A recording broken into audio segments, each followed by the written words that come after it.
नमस्कार, बहुत स्वागत है आपका। आप देख रहे हैं रिपब्लिक भारत। आपके साथ मैं हूं सलोनी श्रीवास्तव। मेरा 11 बजे की बड़ी खबरें लेकर शिखा शर्मा और प्रियंका शर्मा भी आपको अहम जानकारियां इस बुलेटिन में देंगी। लेकिन शुरुआत बड़ी खबर से कर रहे हैं, जहां आपको बताएं कि डीएम 4 दिन बाद आखिरकार इस पूरी ओल्ड राजेंद्र नगर की घटना के बाद पहुंचे, जब 3 छात्रों की मौत हो गई। उसके बाद अब पहुंचे और कोचिंग सेंटर मौत मामले में जब उनसे सवाल किया गया तो उनके पास कोई जवाब नहीं था। हमारे सहयोगी जतिन ने 4 दिन बाद जब घटनास्थल पर डीएम पहुंचे तो मजिस्ट्रेट की जो रिपोर्ट आई है उस पर सवाल पूछा, लेकिन सवालों से बचते दिखाई दिए। चीफ सेक्रेटरी की रिपोर्ट पर पूछे गए सवाल का जवाब नहीं दिया डीएम ने।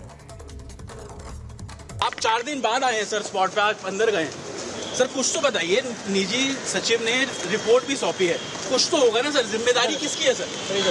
सर 3 बच्चों की जिम्मेदारी किसकी? आप ऐसे कैसे जा सकते हैं सर? कुछ तो बताइए, कुछ तो इन्वेस्टिगेशन आप कर रहे हैं ना। आप खुद 4 दिन बाद आए हैं सर, कुछ तो बताइए क्या निकला सर इन्वेस्टिगेशन में? सर 3 बच्चों की जिम्मेदारी है सर, कोई जिम्मेदारी है सर?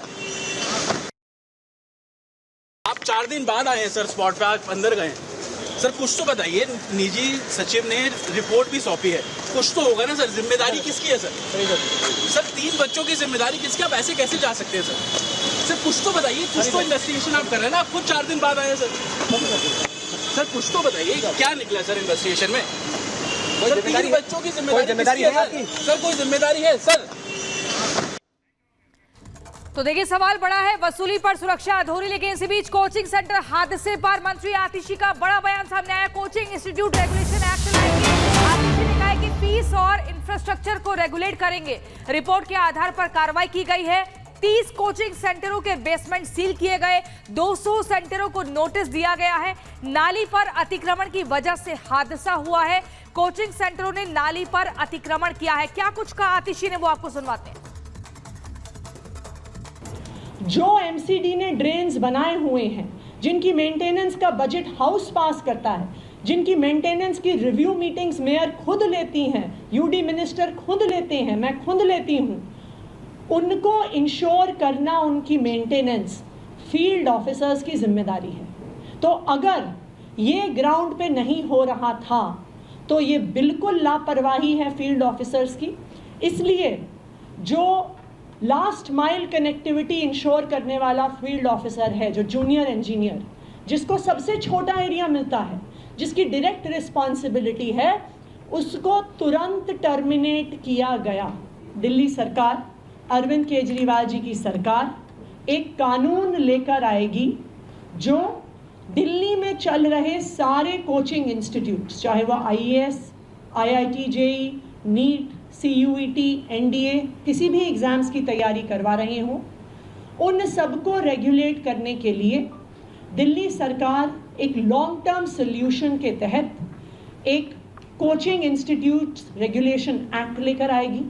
इसमें कई पक्ष शामिल होंगे। सबसे पहले इंफ्रास्ट्रक्चर रेगुलेशन, कि कितना मिनिमम इंफ्रास्ट्रक्चर है जो कि एक कोचिंग इंस्टीट्यूट के पास होना चाहिए। जिस तरह से स्कूल्स, नर्सिंग होम्स, सबको एक इंफ्रास्ट्रक्चर। और सीधे ग्राउंड जीरो पर जतिन हमारे सहयोगी हमारे साथ जुड़े हुए, उनके पास जाना चाहेंगे। जतिन, हम देख रहे थे कि किस तरीके से आप डीएम से बात करने की कोशिश कर रहे थे, लेकिन सवालों से भागते हुए नजर आए। इधर आतिशी जो कह रही हैं कि कानून लाएंगे, जवाबदेही तो तय होनी ही चाहिए, सब मुकर रहे हैं और कानून अब लाने की बात की जा रही है जब 3 छात्रों की मौत हो चुकी है। पहले क्यों नहीं जागती सरकार?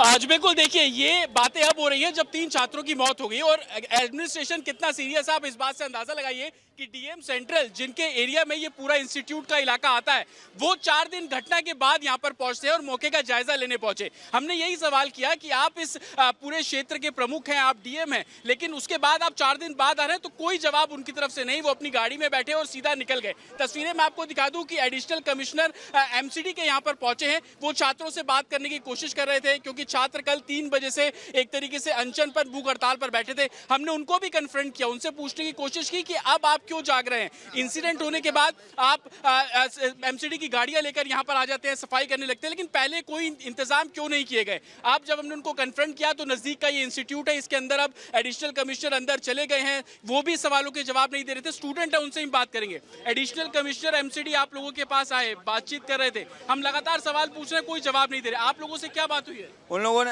हमारे पास आए हैं, बड़े कहने के बावजूद वो आए हैं हमारे पास। उसके बाद उन्होंने सारी डिमांड को बोला कि हम आप में से कुछ लोग आए, हम लोग बैठ के एक बार बात कर सकते हैं, आपकी जो भी डिमांड होगी उसको पूरी करने की कोशिश करेंगे। लेकिन अभी हमारा रिलैक्सेशन गया हुआ है अंदर, और जितने भी लोग हम लोग पिछले 18 घंटे से ज़्यादा हो गया हम लोग भूख हड़ताल पे बैठे हुए हैं, लगभग 3 बजे से, कल 3 बजे से बैठे हुए हैं।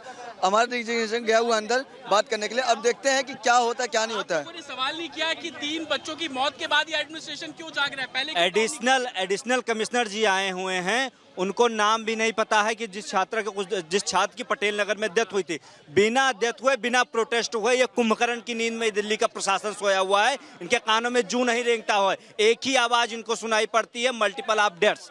जब मल्टीपल ऑफ डेथ्स होता है तभी इनके कानों में जू रेंगता है, और हवाई बातें हम लोगों को बता रहे हैं, हवाई आश्वासन देने जा रहे हैं। डीएम तो आए थे, डीएम भी आए, भाग गए, डीएम साहब पास नहीं गए, 4 दिन बाद जागे हैं इंस्टीट्यूट। बिल्कुल नहीं है, कोई काम नहीं हो रहा सर, एकदम मतलब पूरा करप्ट भरे पड़े हैं। एमसीडी पूरी करप्ट है सर, और साथ ही साथ कोचिंग इंस्टीट्यूट भी पूरा मतलब उनके साथ मिला हुआ है, और कोचिंग इंस्टीट्यूट ने ही ये हत्या कराई है, और अभी तक जो है किसी अथॉरिटी की तरफ से कोई आश्वासन हम लोग को नहीं मिला है सर। आज भी तो देखिए, हम लोगों ने जब सवाल करना शुरू किया एडिशनल कमिश्नर से कि आप लोग खुल के बात कीजिए ना, क्योंकि निगम ने एक रिपोर्ट दी, देखिए रिपोर्ट दी दिल्ली सरकार को, निगम ने ये बताया कि गलती सिर्फ इंस्टीट्यूट की है। तो बच्चे जब प्रोटेस्ट कर रहे हैं तो उनके सवालों के जवाब क्यों नहीं दे रहे? आप देखेंगे ये पास का एक इंस्टीट्यूट है, इसके अंदर अब एडिशनल कमिश्नर अंदर मौजूद है। बोला ये जा रहा है कि कुछ बच्चों को अब अंदर बुलाया गया है, बंद कमरे में बातचीत जो है वो करने की बात की जा रही है।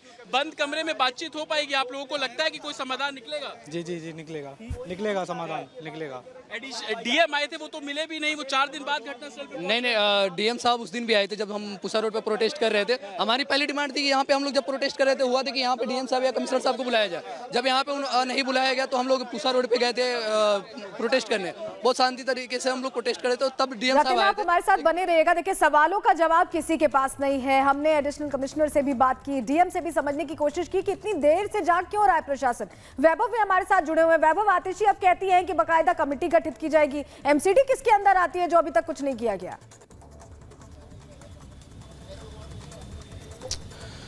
देखिए, बहुत सारे सवाल हैं और उन सवालों के बीच अपने दर्शकों को यहाँ की तस्वीर हम अपने दिखा दें। आप देखिएगा, ये राउस आईएएस के सामने जहां पर छात्र जो है वो प्रदर्शन कर रहे थे, फिलहाल वो इस वक्त यहाँ पर मौजूद नहीं है। बताया जा रहा है कि आगे एक इंस्टीट्यूट का कैंपस और है, जिस कैंपस में आगे रणनीति क्या हो और इन मांगों को लेकर क्या छात्र जो आंदोलनरत थे वो आश्वस्त हो चुके हैं, इसको लेकर कहीं ना कहीं से अभी भी जो है वो आशंकाएं बनी हुई हैं। कुछ यहाँ पर स्टूडेंट्स अभी भी जो है वो बैठे हुए, उनसे हम बातचीत भी करेंगे ताकि इस वक्त अब इनके मन में क्या चल रहा है ये समझा जा सके। आप लोगों की मांग क्या पूरी कर ली गई है? प्रशासन से कोई बातचीत हो चुकी है जिसको लेकर सहमति बनी है? सर, प्रशासन लगातार हमसे बात कर रहा है, पर उसका जो मेन ध्यान है वो ये है कि ये जो प्रोटेस्ट चल रहा है, जितना मीडिया ने, आप लोगों ने सपोर्ट दिया है, पूरा देश देख रहा है, उसकी वजह से उन पर बहुत प्रेशर है।